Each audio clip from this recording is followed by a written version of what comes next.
The night is dark.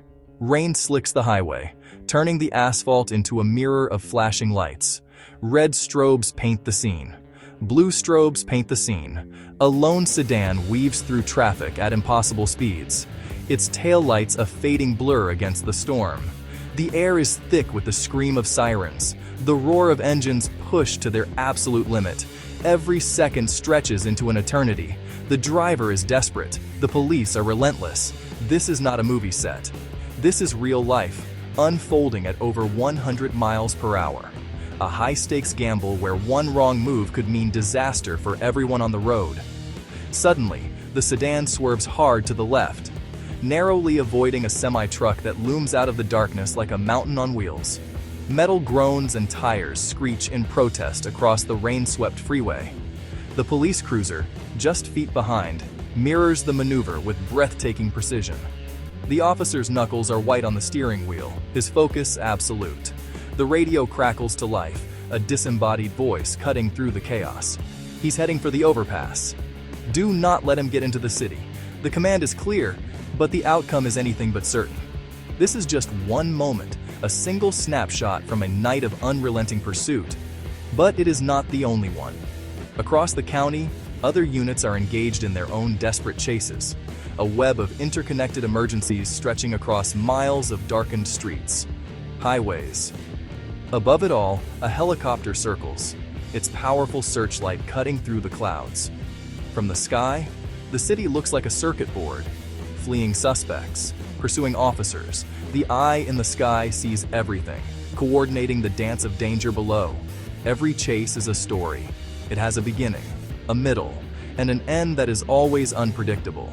It's a story of risk, adrenaline, and the split-second decisions that separate order from anarchy. This is the world of high-speed pursuits, where the stakes are life and death. The chase is on, and it will not stop until a resolution is reached, one way or another. Tonight we have access to the raw, unfiltered footage of these events. We will witness 57 minutes of extreme police chases, a journey into the heart of the storm where heroes and fugitives collide. The flashing lights do more than just illuminate the darkness. They are a warning. They are a warning. They signal a breach in the peace, a tear in the fabric of a safe and orderly society. For the officers behind the wheel, each pursuit is a profound test of skill, courage, and judgment. They are not just chasing a suspect. They are attempting to contain a moving vortex of chaos that threatens every innocent driver and pedestrian in its path. The pressure is immense, the margin for error practically non-existent. Their training prepares them for this, but nothing can truly prepare them for the reality of it. From the dashboard camera's unblinking eye, we see the world as they do, a blur of streetlights, traffic signs, and the terrified faces of other drivers caught in the crossfire. The radio is a constant companion, a lifeline of information and commands that helps piece together the puzzle. S7, what's his 20? An officer asks, his voice steady despite the speedometer needle climbing past 120. Subject is approaching the downtown exit. Repeat, approaching downtown. The pilot's voice responds, calm and professional. This coordination is the backbone of the operation, the invisible network holding the line against total pandemonium. The urgency is a palpable force, a weight that presses down on everyone involved. For the officers, the mission is to end the chase as safely and quickly as possible. For the suspect, the goal is escape at any cost, a desperate flight from consequence that often makes them more dangerous with every passing second. These opposing forces create a volatile and explosive situation. Every intersection is a potential collision point. Every civilian vehicle is an obstacle that could trigger a multi-car pileup. The pursuit is a rolling crisis, and time is running out. The question is always the same. How does it end? Will it be a successful pit maneuver, a controlled stop that brings the chase to a close? Or will it culminate in a devastating crash, a fiery wreckage that costs lives? The officers must weigh these possibilities with every turn of the wheel, making choices in fractions of a second. They are the guardians at the gate, the thin blue line standing between a peaceful night and complete, unadulterated mayhem. The only guarantee is that what you are about to see is intense, visceral, and absolutely real. It begins like countless other nights in the sprawling metropolis. A quiet Tuesday, just past midnight. The city's pulse has slowed to a steady, rhythmic hum. Officer Miller, call sign 2 Adam 12, is on a routine patrol through a quiet residential district. He spots a dark blue sedan with a busted taillight, a minor infraction. It's the kind of stop he's made 1,000 times before. He flicks on his overhead lights, red beam cutting through the tranquil darkness. Blue beam cutting through the tranquil darkness. The sedan slows, pulling over to the curb as expected. Everything appears normal. Miller radios in the plate number, a standard procedure. As he approaches the vehicle on foot, a sense of unease begins to creep in. It's a gut feeling, an instinct honed by years on the force. The driver is unnaturally still, his hands not visible on the steering wheel. Miller's hand rests on his service weapon as he gets closer to the driver's side window. Sir, I pulled you over for a broken taillight. Can I see your license and registration, please? There is no response. The driver just stares straight ahead, a silhouette against the dim light of the dashboard. The silence hangs heavy in the air, a tense, charged moment where anything could happen. Suddenly, the silence is shattered. The sedan's engine roars to life. The tires squeal as they fight for grip on the asphalt. The car lurches forward, then swerves violently back onto the street, narrowly missing a parked car.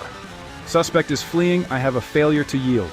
The routine stop has just exploded into a high-risk pursuit. The suspect vehicle blows through a stop sign at the end of the block, its remaining taillight disappearing into the darkness. Miller is already in his car, engine screaming as he gives chase. The night is no longer quiet. The dispatcher's voice comes back, sharp and clear over the radio.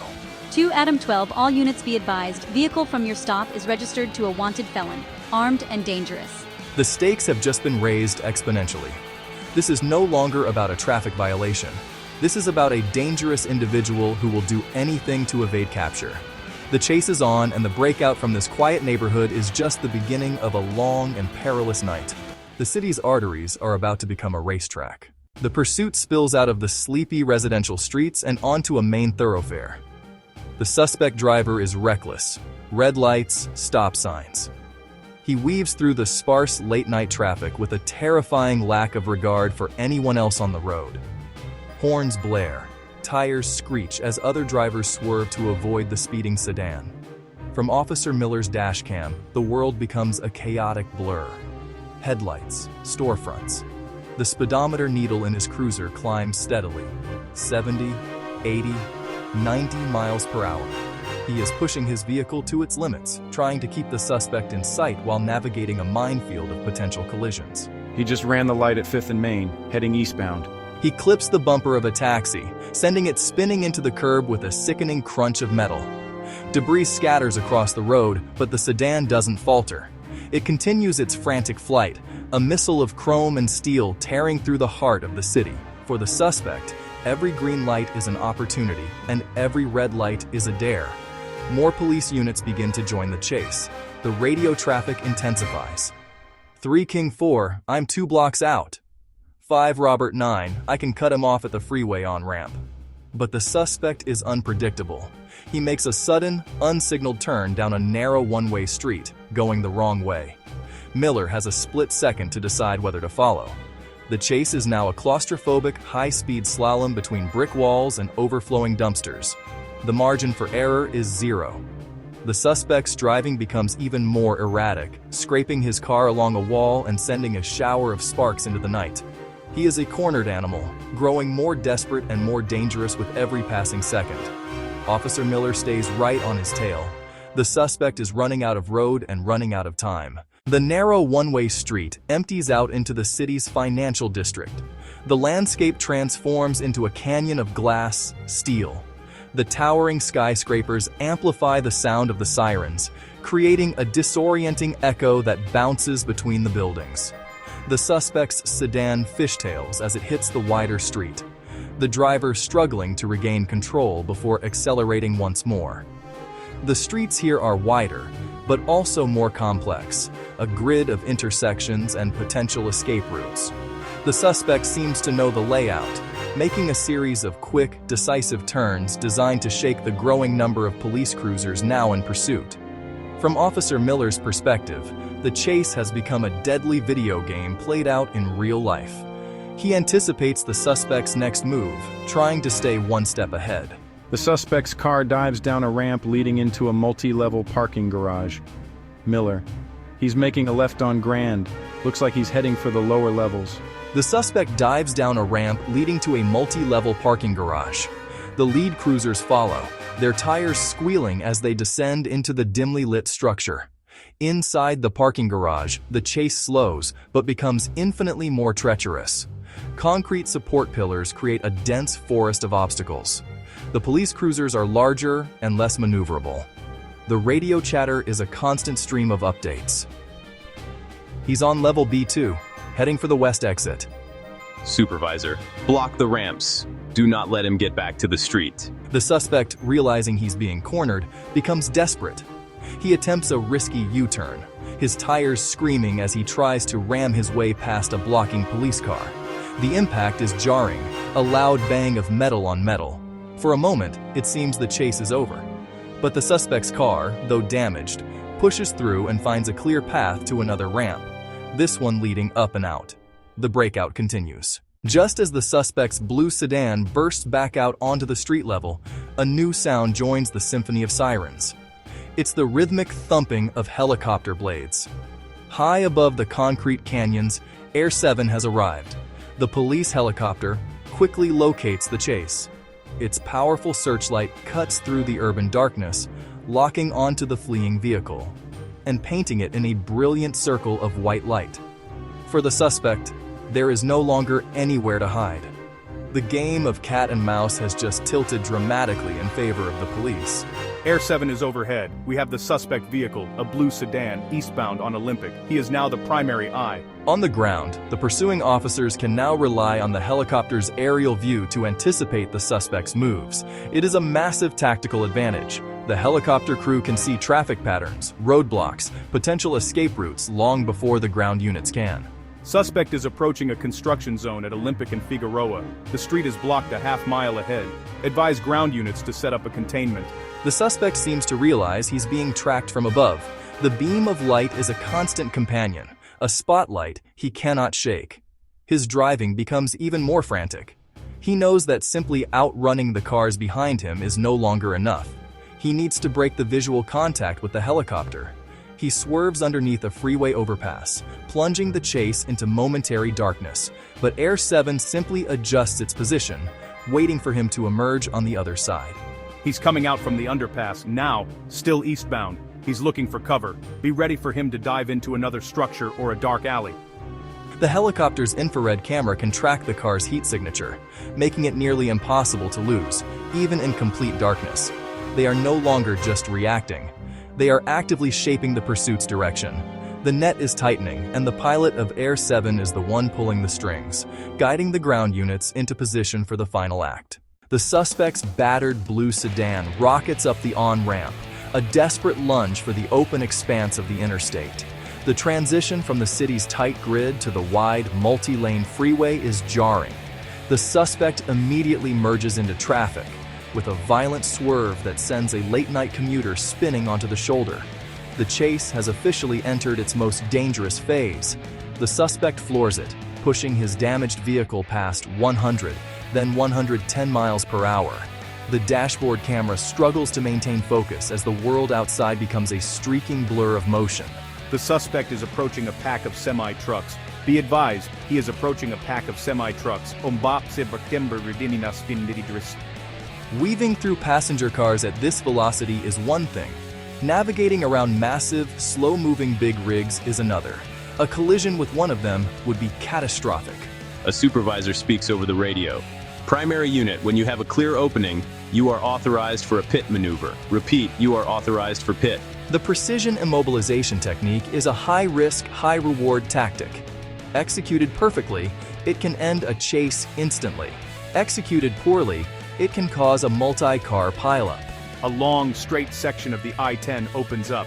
Air 7 to ground. You have a clear window ahead. Both shoulders are open. Sadat bien churing, bomb.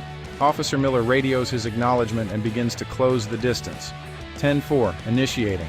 The gap between his cruiser and the suspect's sedan shrinks rapidly. The two vehicles are now side by side. The suspect glances over. He swerves, trying to ram Miller's car, but the officer anticipates it. With surgical precision, Officer Miller turns his steering wheel just slightly to the right. The reinforced steel of his push bar makes contact.